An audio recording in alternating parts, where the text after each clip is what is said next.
Cut the fruit of your choice. Squeeze the juice out into a cup. Squeeze the lemon juice. Put in sugar. Mix. Pour into your water.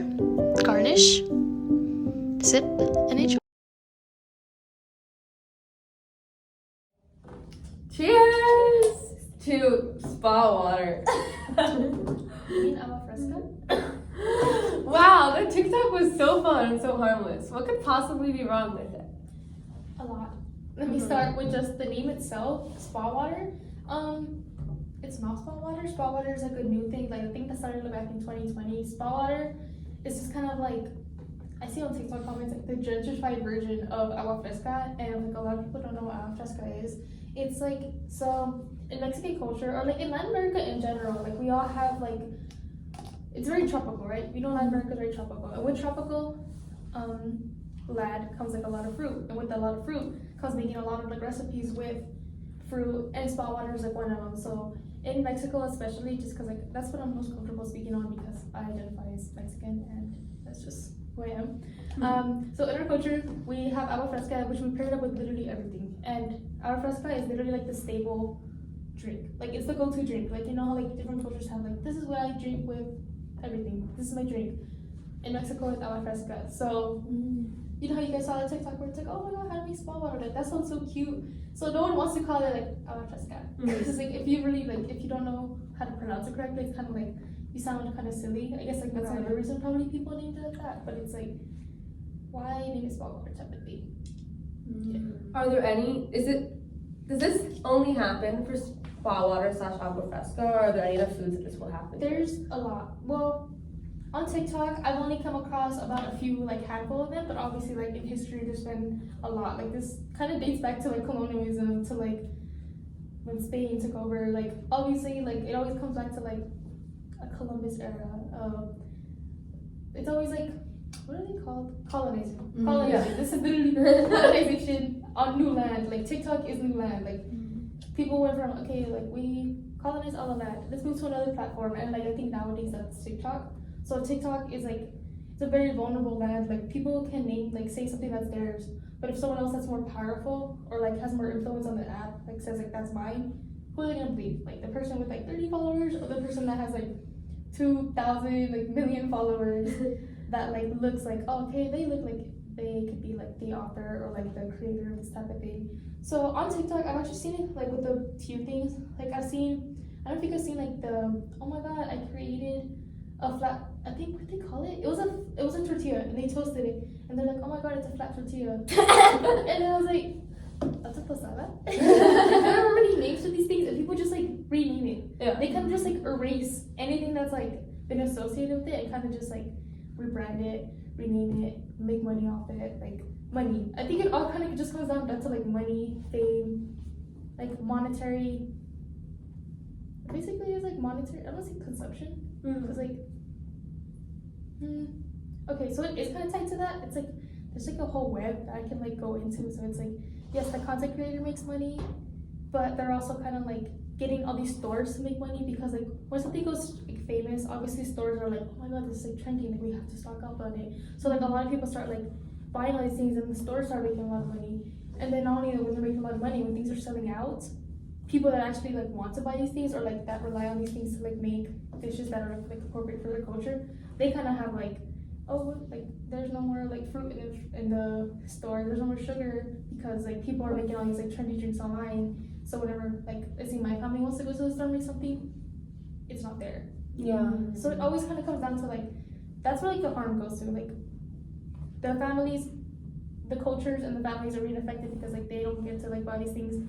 Stores, not only do they like, they kind of benefit because it's like, oh, like we're getting sales, but it's also like, oh, we're always like out of stock. Like these people are always coming in asking for all these things. And then online, like these creators are like, yeah, I'm making money off of it, but they're also getting like controversy. Like people in the comments are like, that doesn't look right, and they kind of like they get, I guess, some like negative feedback, but like feedback is feedback. On the timeline, nothing matters. Like basically any fame is good fame. I think that's like a saying nowadays.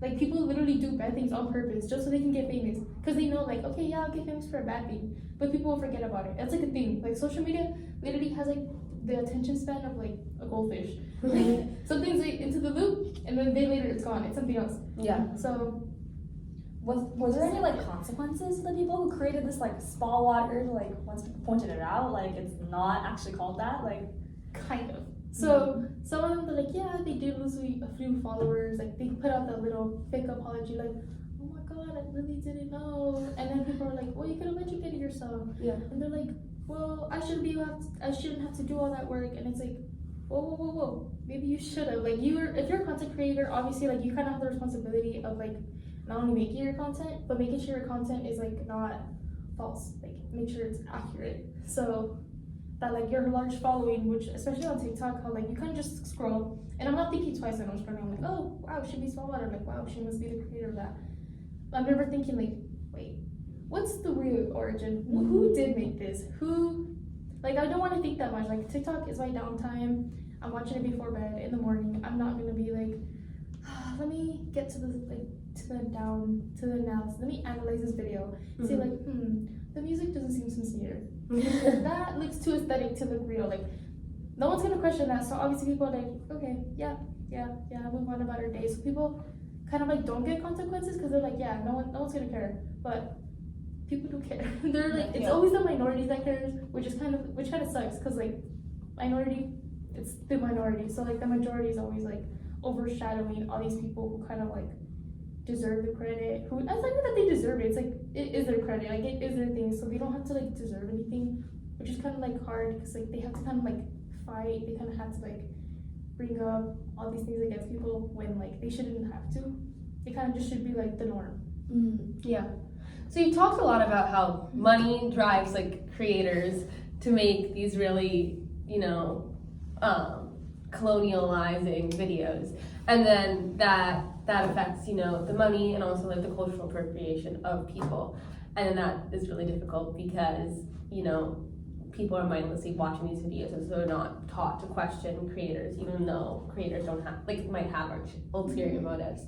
So I guess my question is, what, like, is the ideal role of a creator? Like, obviously it is in the beginning to, give credit where credit's due, but like, is there a good way to apologize? And then also with that, is there like, what's the role of a viewer? Like if I'm watching these videos, I know in your essay in the past you touched on cowboy caviar, which we can talk more about, which is another form of like an appropriation food. I personally made cowboy caviar before after watching the TikToks. It's the blonde creator, right? Yes.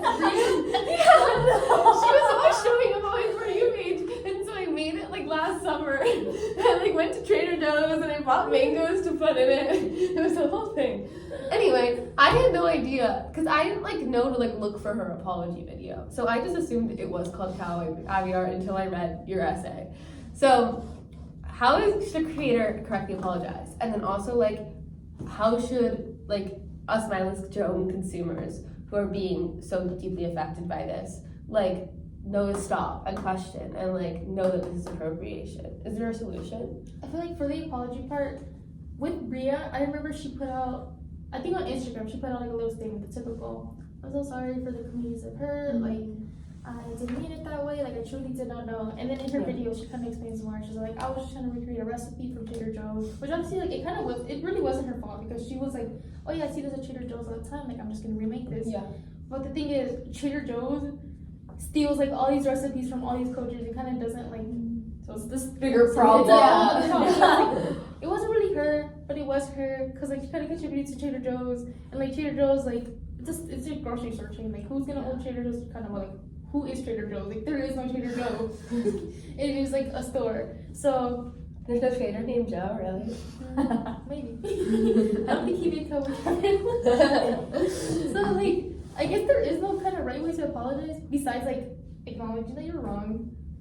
Kind of like giving credit where credit is due, like, hey, actually, cowboy caviar is not like a thing from Trader Joe's. It's like it's not from like this culture back in like this, like I guess like making it like turning the whole situation into like something that people can learn from.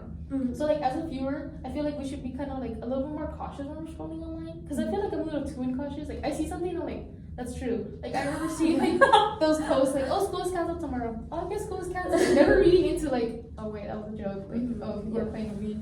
Or like there's always like clickbait titles. Like people want you to click on it. Like it's a whole other thing. It connects back to consumerism. People want the money. People want to like kind of give in to like people don't want to give into capitalism, but they do regardless. So by like clicking into like all these videos, by kind of like making all these clickbait videos, people kind of just want to play a part in it. So like as a viewer, I guess we should just be like more like kind of second guessing things. Like we don't have to like of course like dig into it, because like TikTok is very relaxed. I don't want to be doing like more work while we're scrolling through online. So I guess we should just be more like, wow, that seems a little too good to be true type of thing. Like maybe just like second guess. Like we don't have to do like a lot. Like maybe like call it out when you know something like, hey, that really does not look right. Maybe call it out like either through like a comment section, like your own like TikTok video, your own Instagram post, your own. There's like a lot of ways, or even like talking about it like within your friends. Like, hey, like did you see that trend? It's like actually I looked into it more, and like that wasn't really accurate. Like that was very false. Like there was a false narrative. Like there's this whole other thing. Yeah. So like where do we draw this line between like appreciation and appropriation, do you think? Especially with like food and stuff. I feel like that's really hard, especially like nowadays where like being a foodie is such like a big thing. Like going online, taking pictures of your food, or like being a food content creator. So like yeah, like by doing this you're kind of appreciating it, but like there's sometimes where I'm like, are you kind of like appropriating it? Like yeah, like I can tell you're appreciating the food, but like you enjoy making it, you enjoy like eating it, but it's also like, do you know where it's coming from? I guess like that's like what kind of distinguishes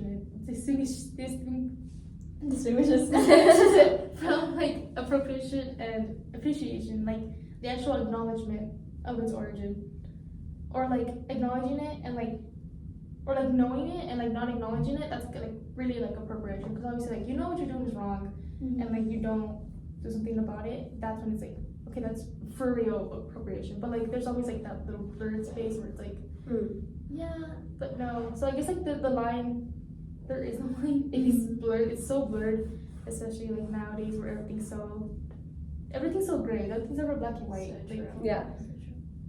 yeah, it's a gray line. It's I agree. Sorry, I interrupted you. No, you didn't interrupt me. That was okay.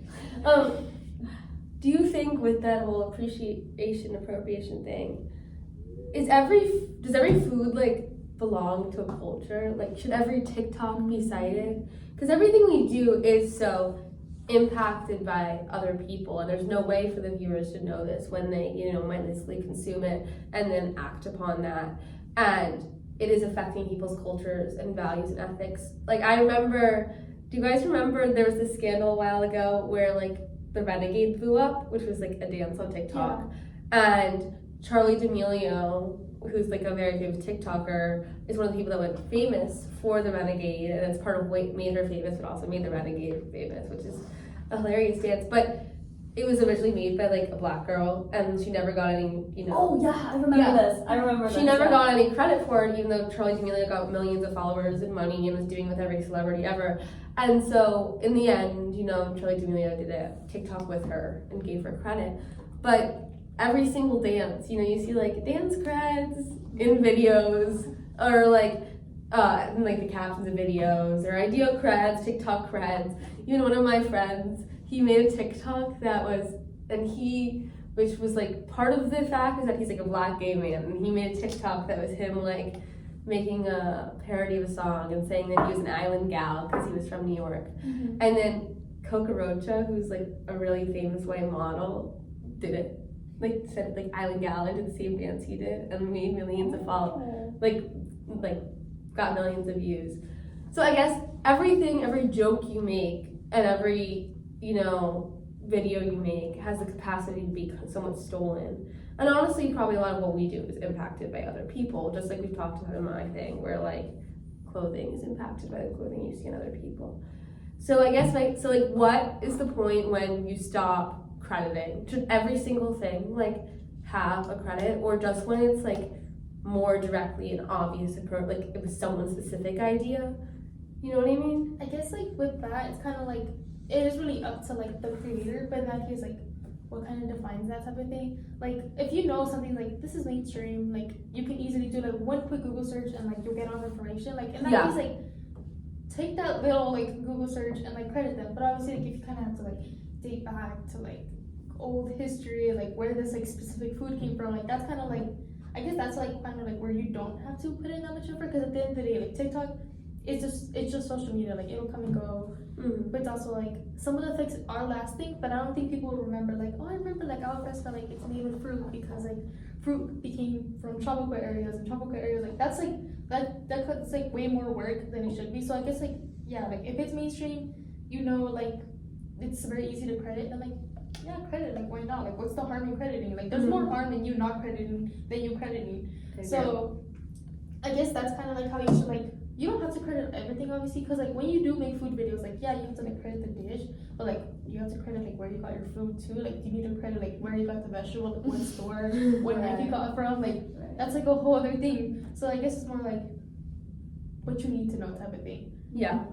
Maybe more when it's about culture or like a specific person that you definitely saw rather than like a bunch of smaller, you know, more back of the mind things. Yeah, like it's very easy to overlook creators that like belong to minority groups, because like they usually don't like get the credit. So it's very easy to just like overlook them and then go to like the majority, like, oh yeah, I saw it, like the Charlie D'Amelio dance, like, oh yeah, I saw Charlie D'Amelio, even though people learned that it was the other girl. People were like, oh, if I talk about Charlie D'Amelio, they'll know her more than I don't remember her name. You see, that's like another example of it. All right. Anything else you want to say, Emily? I guess just give credit where credit is due. So true. So true.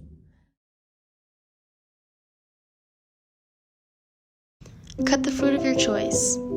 Squeeze the juice out into a cup. Squeeze a lemon juice. Put in sugar. Mix. Pour into your water. Garnish. Sip and enjoy.